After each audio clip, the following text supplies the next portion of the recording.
Hello friends, welcome to शिक्षा education classes. दोस्तों, आज से शिक्षा एजुकेशन क्लासेस पर नई शुरुआत के साथ हम आज योजनाओं को स्टार्ट कर रहे हैं। चूँकि योजनाएं पेपर सेट का एक ऐसा प्रश्न रहता है कि आपने लगभग देखा होगा कि कई बार मतलब योजनाओं से एक ना एक प्रश्न पूछ लिया जाता है। चाहे ये पूछा जाए कि इस योजना की शुरुआत कब हुई, या ये पूछ लिया जाए कि इस योजना का उद्देश्य क्या है, या कभी कभी ये पूछ लिया जाता कि यह योजना किससे संबंधित है ना। तो हम आज योजनाओं को स्टार्ट करेंगे। पहले तो हमें ये जानेंगे कि हमें योजनाओं को किस तरीके से पढ़ना है। देखो, यदि हम यहां पर योजनाओं की बात करें तो योजनाओं को हमें विभाजन करके पढ़ना है। विभाजन का मतलब यहां ये है कि जैसे यदि हमें कृषि संबंधित जितनी योजनाएं हैं तो वो हमें कृषि की जो भी योजनाएं केंद्र सरकार चला रही है, जैसे अभी हम जो भी योजनाओं पर चर्चा करेंगे ये सभी योजनाएं केंद्र सरकार की ही हैं। जो भी राज्य सरकार की योजना होगी वो हम आपको अलग से डिस्कस करके बता देंगे।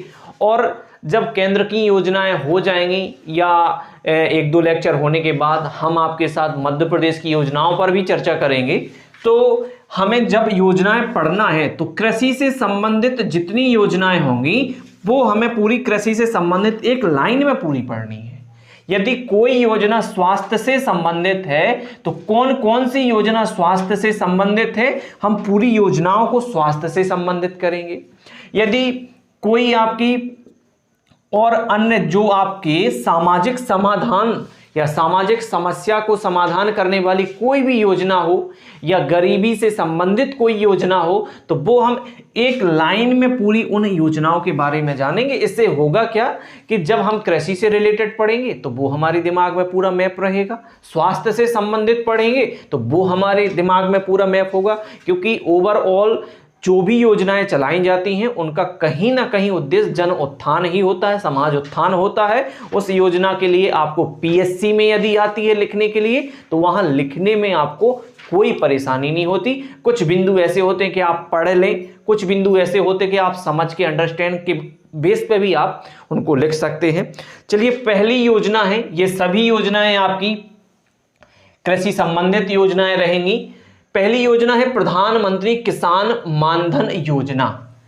कि प्रधानमंत्री किसान मानधन योजना आरंभ कब हुई? आरंभ ये हुई है 31 मई 2019।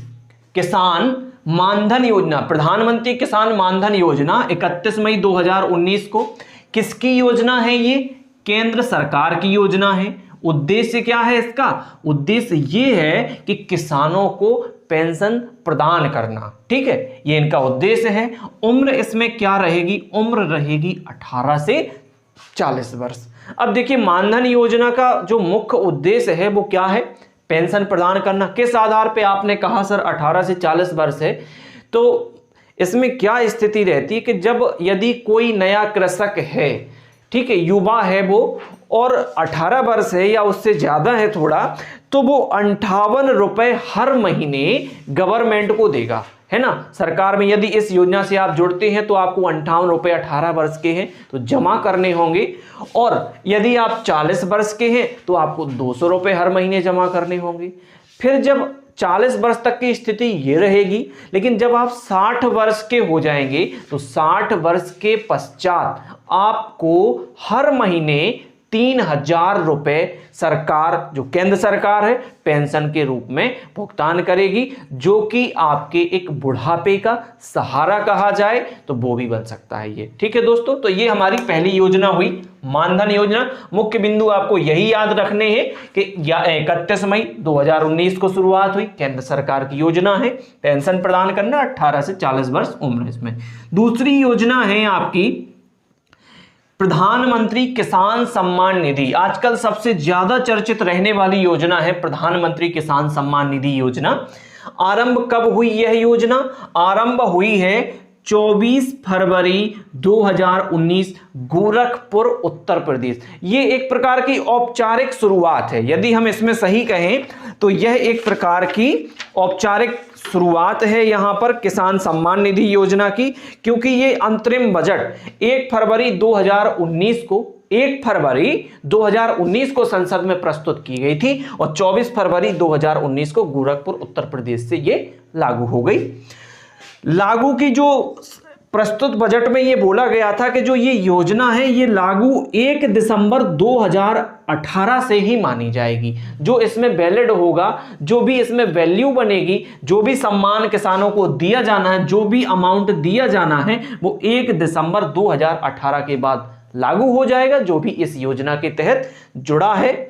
पात्र कौन कौन है? अच्छा, इसमें हमने पात्र की चर्चा नहीं की। प्रधानमंत्री किसान मानधन योजना में आपके छोटे किसान और सीमांत किसान पात्र होते हैं। पात्र का मतलब है कि किसको इस योजना का लाभ मिल सकता है। जैसे सेकंड योजना में भी लघु एवं सीमांत किसान।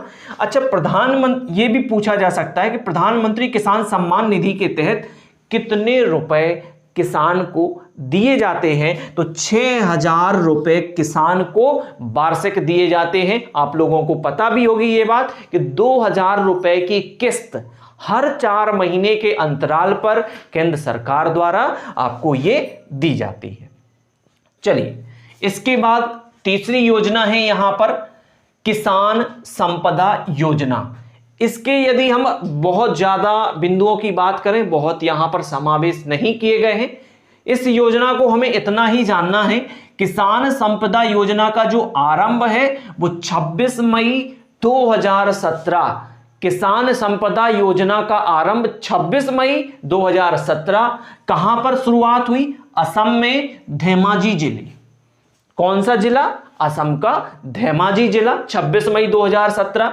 संपदा का, अब ये कभी हो सकता है आपको ये जरूर लगेगा कि भाई हमने ये कहीं नहीं पढ़ा, संपदा का फुल फॉर्म क्या है? ठीक है, ये आता है कई बार। संपदा का फुल फॉर्म होगा scheme for agro marine processing and development of agro processing cluster, ये इसका फुल फॉर्म होगा। चूंकि समुद्रीय स्थिति में जो भी आप उस प्रकार का कृषि उत्पादों में मूल्य वर्धन सुनिश्चित करना, यानी कृषि के जो उत्पाद हैं उनको उच्च मतलब अधिक मूल्य दामों में या उनका फूड प्रोसेसिंग करके, खाद्य प्रसंस्करण करके उनको उच्च दामों में बेचना, ये किसान संपदा योजना के तहत ही रखा गया है। जो भी आपके समुद्रीय खेती कही जाए, समुद्रीय खेती आप सभी लोग जानते हैं कि जो मछली पालन होता है समुद्रीय खेती के अंतर्गत आता है, उसको भी इसमें सम्मिलित किया गया है। तो यदि इस योजना से संबंधित तथ्य पूछे जाएं तो मोस्टली यही कि ये इसकी शुरुआत कब हुई, किस से संबंधित है? भैया ये है कृषि उत्पादों में मूल्य वर्धन सुनिश्चित। मैंने केवल यहां एक लाइन ही लिखी है, आप इससे समझ लें। कृषि उत्पादों में मूल्य वर्धन मतलब कृषि से संबंधित जितने भी उत्पाद हैं, समुद्री कृषि की जो बात की, मछली उत्पादन की, वो भी इसी के अंतर्गत आता है। तो उसमें भी आपका यही हो जाएगा। देखो, ये आपकी योजनाएं 2 तरीके से है। यदि पीएससी वाला कोई देख रहा है तो आप 2 नंबर में लिख भी सकते हैं, कोई दिक्कत नहीं है। आपको मेन बिंदु पता होने चाहिए। और जब यदि हम मेंस का आपको योजनाएं लेके आएंगे तो हम उसके बारे में, एक योजना के बारे में पूरा डिटेल में जानकारी देंगे कि कितना हमें लिखना है, क्या करना है इसमें। चौथी योजना है आपकी यहां पर प्रधानमंत्री फसल बीमा योजना। यह भी बहुत महत्वपूर्ण योजना है, क्योंकि प्रधानमंत्री फसल बीमा योजना बनी कब है?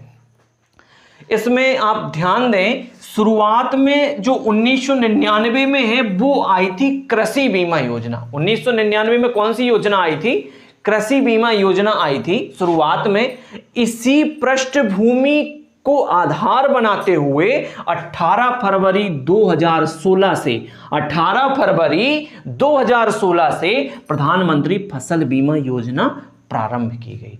फसल बीमा योजना के तहत यह होता है कि किसान अपनी फसल का यदि बीमा करवाता है और यदि किसी प्राकृतिक आपदा के कारण यदि उसकी फसल को नुकसान हुआ है, ओले बरस गए या बारिश हो गई, असामयिक बारिश हो गई या कीड़े लग गए, किसी तरीके से फसल नष्ट हो गई, तो फिर उसका भुगतान बीमा के माध्यम से किसान को किया जाता है। एक प्रकार से देखा जाए तो ये किसान की फसल का सुरक्षा कवच है। ठीक है, अंतिम योजना रहेगी इसमें 5वीं योजना है। आज हम 5 योजनाओं के, अभी हम रेगुलर 5 या 10, ये होगा किसी में 5 किसी में 10, किस योजना की कितनी महत्वता है उसको ध्यान में रखते हुए हम आपको उतनी ही करवाएंगे। किसान क्रेडिट कार्ड योजना, किसान क्रेडिट कार्ड योजना आप लोगों ने भी इसका उपयोग भी किया होगा। केसीसी का आजकल बहुत चल रहा है कि आप किसान की जो भूमि है उसके आधार पर आप ऋण ले सकते हैं।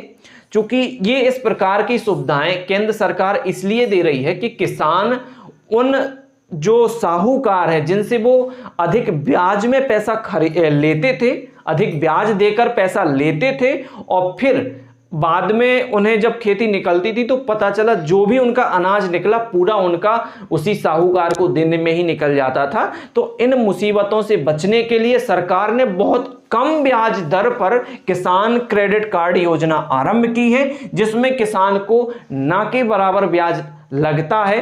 3 लाख तक का अमाउंट किसान इसमें ले सकता है, 2% 3 लाख पे लगता है, इसमें ब्याज लगता है। और ये आरंभ हुई थी अगस्त 1998 में। कब आरंभ हुई? अगस्त 1998 में। पात्रता किसे रहेगी? इसमें किसान ही पात्र रहेंगे।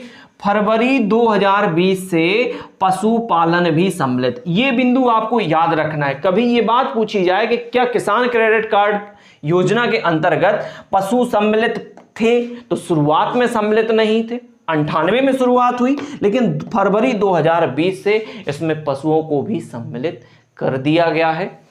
तो दोस्तों ये हमारी 5 योजनाएं थी जिसके बारे में अभी चर्चा की हमने, आपको मुख्य बिंदु इसके बताए। बहुत विस्तार में इसकी चर्चा नहीं हुई है, क्योंकि विस्तार में करेंगे तो वो पीएससी या यूपीएससी के लेवल का हो जाएगा। ठीक है, तो दोस्तों अभी हमें केवल उसकी मुख्य जो मेन बिंदु हैं वही जानने हैं। और जब मैंने आपको बता ही दिया है कि अगर पीएससी मेंस के लिए चाहिए तो 2 नंबर में तो आप लिख सकते हैं, लेकिन यदि यही ज़्यादा नंबर में आए तब के लिए आपको और डेटा चाहिए होगा। चलिए दोस्तों, मिलते हैं अगले लेक्चर में, और आपकी अभी ये योजनाओं वाली सीरीज जारी रहेगी। बहुत जल्द आप एमपी ऑब्जेक्टिव, एमपी क्लास, वर्ग 3, साइंस की क्लास ऑब्जेक्टिव, साइंस की क्लास थ्योरी, सभी क्लासें आपको बहुत जल्दी अवेलेबल होने वाली हैं। Thank you so much.